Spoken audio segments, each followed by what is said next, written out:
आज़ाद कश्मीर का वज़ीर आज़म कौन होगा? मुस्लिम लीग नून की आज फिर अहम बैठक। सदर मुस्लिम लीग नून नवाज शरीफ की ज़ेर सदारत मरी में दूसरे रोज़ भी इजलास। वज़ीर आज़म शहबाज शरीफ और वज़ीर आला पंजाब मरीम नवाज की भी शिरकत। वज़ारत उज़्मा के लिए पार्टी सदर शाह गुलाम कादिर, तारिक फ़ारूक और वक़ार नूर के नामों पर गौर। इजलास में ख़वातीन की मखसूस नशिस्तों और ओवरसीज़ की एक सीट पर भी मशावरत। ख़वातीन के लिए मखसूस नशिस्तों पर सहरिश कमर, मरियम कश्मीरी, नासरा खान और निसारा अब्बासी उम्मीदवार। ओवरसीज़ की नशिस्त पर हाजी एहसान दानिश, अब्दुर्रहमान आराई, राजा वसीम और राजा जावेद इकबाल के नामों पर गौर किया गया।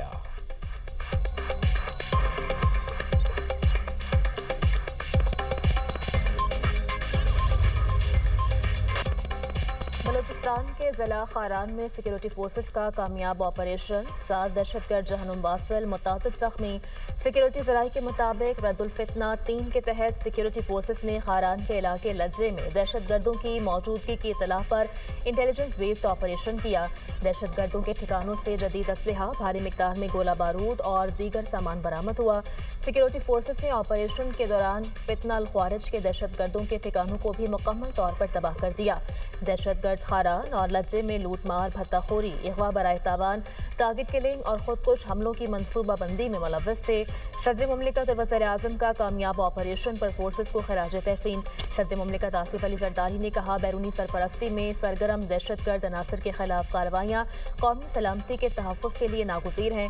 वज़ीर आज़म का कहना है, पूरी कौम दहशतगर्दी के खिलाफ जंग में सिक्योरिटी फोर्सेस के साथ खड़ी है। वज़ीर दाखिला मोहसिन नकवी की कामयाब इंटेलिजेंस बेस्ड ऑपरेशन पर सिक्योरिटी फोर्सेस की सताइश।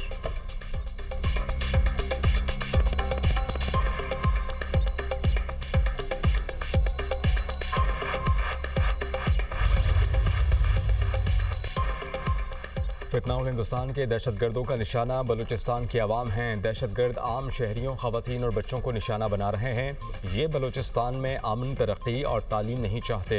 नौशकी में BLA के दहशतगर्दों ने माँ बेटी को कत्ल किया। घरों में घुसकर ख़वातीन को कत्ल करने वाले ख़ुद को बलोच ना कहें। गयूर बलोचों का दहशतगर्दों से कोई ताल्लुक नहीं। वज़ीर आला बलूचिस्तान की मुशीर मीना मजीद बलोच की दीगर अरकान की हमरा प्रेस कॉन्फ्रेंस। कहा, ख़वातीन पर हमला करने वालों के खिलाफ खड़ा होना होगा। बुज़दिल कातलों को कैफर किरदार तक पहुँचाएंगे। किसी भी आलाकार को बलूचिस्तान का अमन तबाह करने नहीं देंगे। दहशतगर्दों का बयानिया अब नहीं बिकेगा। वज़ीर तालीम राहिला हमीद दुरानी ने कहा, बलोच ख़वातीन को निशाना बनाना इंतहाई काबिल मज़म्मत है। मासूम ख़वातीन को किस बात की सज़ा दी गई? दहशतगर्द ख़वातीन को शहीद करके अपने मकसद हासिल नहीं कर सकते। डिप्टी स्पीकर बलूचिस्तान असम्बली गजाला गोला ने कहा कि बलोच रिवायात में औरत की बहुत इज्जत है। जिन दहशतगर्दों ने ख़वातीन को कत्ल किया उन्हें सज़ा मिलेगी।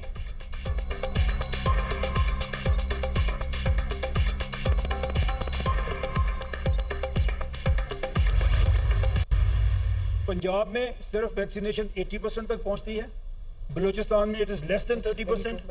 सिंध में इट इज़ 49%। अगर कराची को निकाल दें तो वो शायद बहुत ही बुरे हालात 12% भी नहीं है, क्योंकि कराची में फिर भी एक वैक्सीनेशन है। तो हम तो जो बात कर रहे हैं, हम तकसीम की बात नहीं कर रहे हैं, हम लोगों के वेलफेयर की बात कर रहे हैं। पर कैपिटा जो पर पर्सन, उसको मैं कहता हूँ, अगर इस सिस्टम पे आप जाते हैं, जो अगर आप छोटे सूबे बनाते हैं, तो सबसे ज्यादा पर पर्सन इनकम अगर कहीं पे जाएगी तो वो उन 8 सूबों में जाएगी जो आज बलूचिस्तान है। वो आपके अमीर तरीन सूबे होंगे। और उसके बाद दूसरे नंबर पे सिंध के लोगों की आमदनी में इजाफा होगा। पर पर्सन जो आपका NFC अवार्ड, अगर इसी फार्मूले पे आप रहते हैं, जो पैसे उस इलाके में जाएंगे, उसमें सबसे ज्यादा पैसा उन इलाकों को, उन सूबों को जाएगा जो आज सिंध है, और पंजाब सबसे आखिर में आएगा। बेहतरीन गवर्नेंस के लिए मज़ीद इंतज़ामी यूनिट्स बनाने पर जोर। SDPI के ज़रिए एहतमाम कौमी सतह पर मुबासे, क्या मुल्क में नए इंतज़ामी यूनिट्स बनाने चाहिए का इनकाद। चेयरमैन दुनिया मीडिया ग्रुप मियाँ आमिर महमूद ने इज़हार ख्याल करते हुए कहा, हम तकसीम की नहीं, लोगों की वेलफेयर की बात कर रहे हैं। इस निज़ाम में लोगों की वेलफेयर नहीं हो रही। जो निज़ाम हम बता रहे हैं उससे गरीब आवाम की वेलफेयर होगी। हर डिवीज़न को सूबा बना दिया जाए, इख्तियारात की तकसीम होगी तो आवाम को हुकूक मिलेंगे। पंजाब सबसे बड़ा सूबा है। बड़ा सूबा होने की वजह से ज़्यादा वसाइल भी पंजाब के से आते हैं। ज़्यादा वसाइल NFC अवार्ड के तहत ही मिलते हैं। NFC अवार्ड पर अमल करने के बावजूद पंजाब पर उंगली उठाई जाती है। सियासतदान का एहतसाब इदारों के बजाय अवाम बेहतर अंदाज में कर सकते हैं। बैरिस्टर दानियल चौधरी ने कहा कि गरीब अवाम को मसाइल का हल चाहिए। नए सूबे बनाने के लिए सियासी डायलॉग ज़रूरी है। दीगर मुमताज़ मुकर्रीन और माहिरीन ने भी खिताब किया।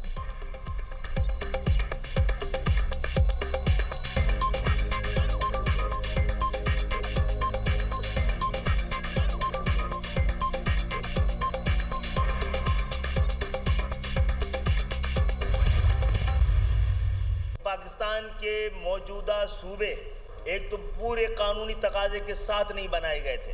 ज़्यादा सूबों की भी ज़रूरत इसलिए थी कि सूबे भी डिस्ट्रिक्ट और डिवीज़न के तरह एक एडमिनिस्ट्रेटिव यूनिट है। मुल्क भर में डिस्ट्रिक्ट और डिवीजन्स बड़ी तादाद में, शायद आबादी की रफ्तार से भी ज़्यादा, वो तो बना दिए गए, लेकिन सूबे नहीं बनाए गए। जहाँ जहाँ से भी सूबे का मुतालबा और आवाज़ बुलंद हो रही है, मुसावास के साथ हम ये पैगाम देना चाहते हैं कि आइए अपने अपने सियासी मफादात से बाहर निकलकर इस मुतालबे पे एक दूसरे के साथ डायलॉग शुरू करते हैं। MQM की नए सूबों की हिमायत। चेयरमैन खालिद मुकुल सिद्दीकी ने कहा कि अब ज़रूरत के मुताबिक नए सूबे बनने चाहिए। नए डिस्ट्रिक्ट्स और डिवीजन्स तो बना दिए गए, लेकिन सूबे नहीं बनाए गए। सूबों के लिए उठने वाली हर आवाज़ की हिमायत करते हैं। पीपल्स पार्टी पंजाब में सराइकी सूबे का मुतालबा करती है। जो पंजाब में मुतालबा कर रहे हैं, क्या सिंध इसका हकदार नहीं? सूबे ना बनाने के जो असरात हो रहे हैं, इस पर बात करनी चाहिए। नए सूबे बनाने के लिए कौमी सतह पर डायलॉग होने चाहिए। मुस्तफ़ा कमाल का कहना है कि मुल्क का निज़ाम लोगों को बदगुमान कर रहा है। सूबे बनाना तकसीम नहीं है, सब मान गए, मगर पीपल्स पार्टी ने लोकल बॉडी तरामीम की मुखालफत की। इंतजामी यूनिट्स बनेंगे तो सिंध के हारी और किसानों को आज़ादी मिलेगी। पाकिस्तान को चलाने का वाहिद तरीका इंतजामी यूनिट्स का क़याम है। फारूक सत्तार ने कहा कि इंतजामी यूनिट्स बनाए बगैर पाकिस्तान का निज़ाम चलाना मुमकिन नहीं। मोरोसी सियासतदान सिंध के दुश्मन हैं। सूबे बनाना सिंध की नहीं, वसाइल की तकसीम है।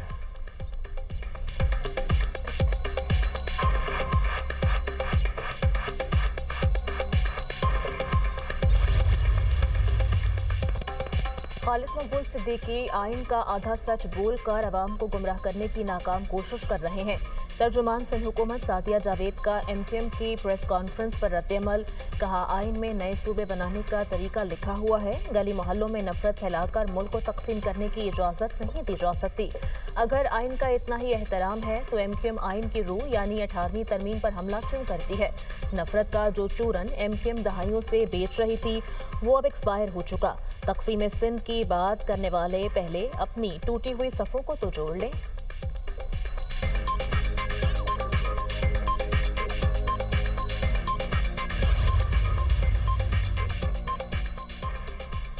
आज़ाद कश्मीर में अपनी मर्जी के नताइज तैयार किए गए। पीपल्स पार्टी रहनुमा नदीम अफजल चंद ने कहा है, पहले पंजाब में नताइज तैयार हुए, वैसे ही आज़ाद कश्मीर में किए गए। मियाँ साहब के ख़ानदान का 40 साल का इक़्तिदार बनता है। मुशर्रफ की काबीना में नून लीग के बहुत से लोग शामिल थे। मरियम नवाज़ मेहनत कर रही हैं। नवाज़ शरीफ हमारे बुज़ुर्ग हैं।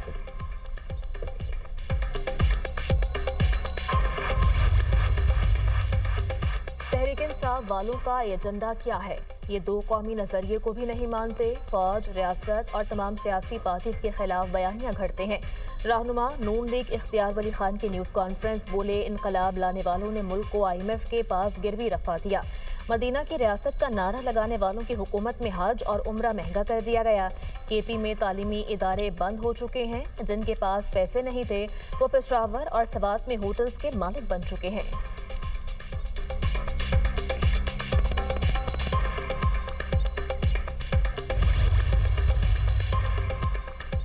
जंग के खात्मे में नाकामी पर खलीजी ममालिक सदर ट्रंप से मायूस। अमरीकी अखबार वाशिंगटन पोस्ट की रिपोर्ट के मुताबिक कई ममालिक ने अमरीकी फौजी अड्डे ना रखने पर भी गौर शुरू कर दिया। सऊदी अरब, मुत्तहिदा अरब अमारात, कतर, कुवैत और बहरीन बेचैनी का शिकार हैं।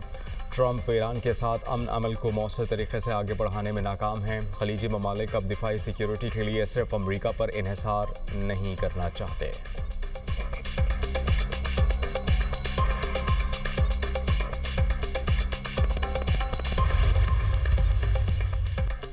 आबने हरमुज़ खुलने का इन्हिसार अमरीका पर है।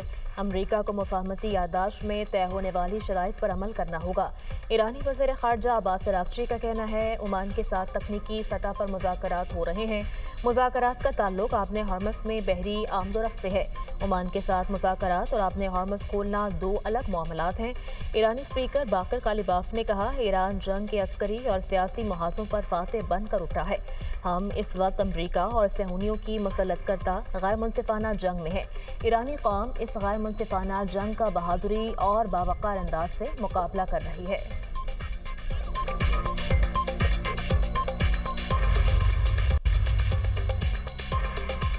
दुश्मन के हथियार डालने तक ईरान अपने जायज़ हुकूक की जिद्दोजहद जारी रखेगा। अमरीका और इसराइल की मुकम्मल शिकस्त तक पीछे नहीं हटेंगे।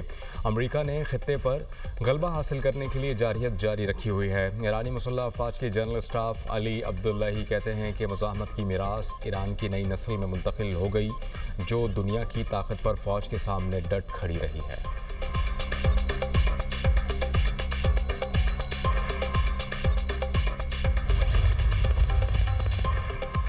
कैरोलिन लेविट ने इस्तीफा सदर ट्रंप से दिलबर्दाश्ता होने पर दिया। जनूबी अफ्रीका में ईरानी सिफारतखाने का दावा। जनूबी अफ्रीका में कैरोलिन की नाखुशगवार मूड में तस्वीर भी शेयर कर दी। ईरानी सिफारतखाने का कहना है बॉस ने आपको धोखा दिया और खतरे में डाल दिया।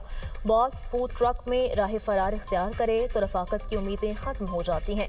कैरोलिन लेविट ने इस्तीफा देकर अच्छा काम किया। व्हाइट हाउस ने कैरोलिन से मुतल्लिक ईरानी सिफारतखाने के बयान को गलत करार दे दिया। कहा, कैरोलिन तुर्की के दौरे पर सदर ट्रंप के साथ नहीं थे।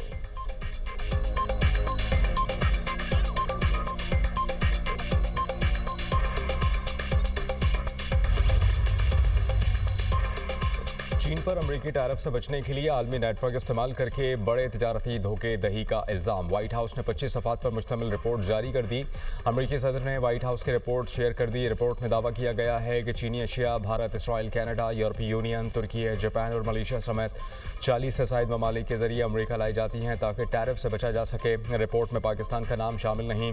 अमरीका को सालाना 26 अरब डॉलर्स तक नुकसान होने का दावा। रिपोर्ट के मुताबिक चीनी बरामद कुनंदगान अपने सामान को बराह रास्त अमरीका भेजने के बजाय तीसरे मुल्क भेजते हैं। वहाँ पैकिंग या लेबल तब्दील करके जाहिर किया जाता है कि माल चीन का नहीं। तखमीना लगाया गया है कि सालाना 40 अरब से 303 अरब डॉलर्स की गैर कानूनी तरसील की जा रही है। धोखाधही से अमरीका में 4.5 लाख नौकरियाँ ख़त्म हुई। रिपोर्ट सितंबर में चीनी सदर के मुतवक्के दौरा वाशिंगटन से कबल जारी की गई।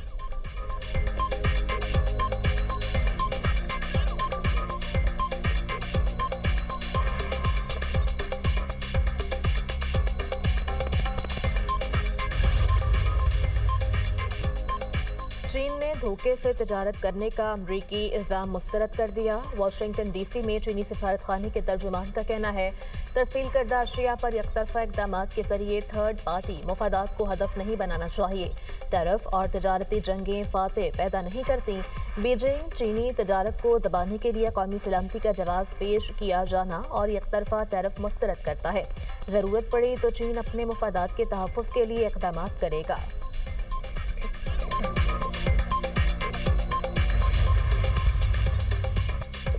यमन की अलमखा बंदरगाह पर हौसियों का हमला, 7 अफराद हलाक। बंदरगाह पर ऑपरेशन मुअत्तल कर दिया गया। डायरेक्टर बंदरगाह ने कहा कि हालिया हमलों के दौरान बंदरगाह को 25 से ज़ायद मिसाइलों से निशाना बनाया गया। हमलों में $16 मिलियन का माली नुकसान हुआ।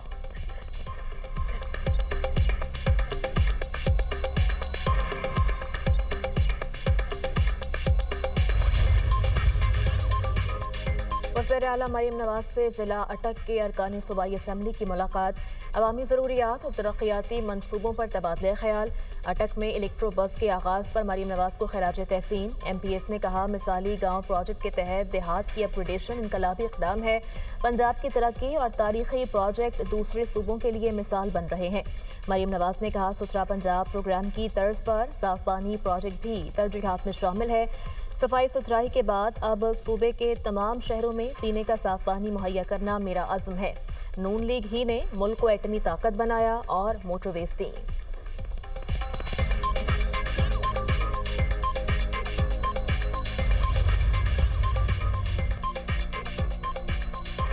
वज़ीर आला पंजाब मरीम नवाज का मरी माल रोड का दौरा, एक्वायर इमारतों और जारी ऑपरेशन का मुआयना किया। माल रोड वैली साइड पर जारी फेस अपलिफ्टिंग मंसूबे का भी जायजा लिया गया। सयाहों का वजीर आला को देखकर खुशी का इजहार।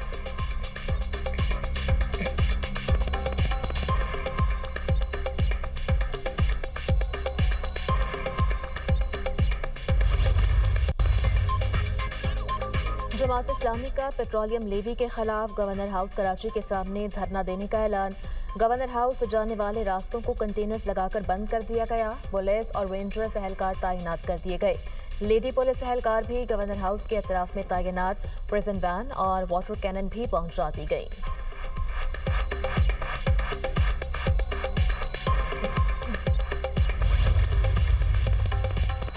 गवर्नर हाउस कराची में गुड्स ट्रांसपोर्टर्स और हुकूमत के दरमियान मुज़ाकरात में ट्रांसपोर्टर्स ने अपने मुतालबात से हुकूमती वफ्द को आगाह कर दिया। एसोसिएशन के सदर मलिक शहजाद आवान ने कहा कि हुकूमत ने बेशतर मुतालबात तस्लीम किए हैं, कुछ निकात पर डेडलॉक बरकरार है।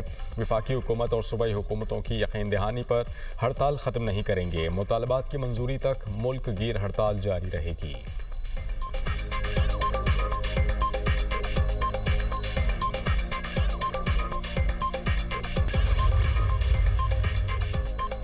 रेंजर्स और सीडीडी की मुश्तरका कार्रवाई। जमशेद टाउन से फितनाल ख्वारिज से ताल्लुक रखने वाला दहशतगर्द गिरफ्तार।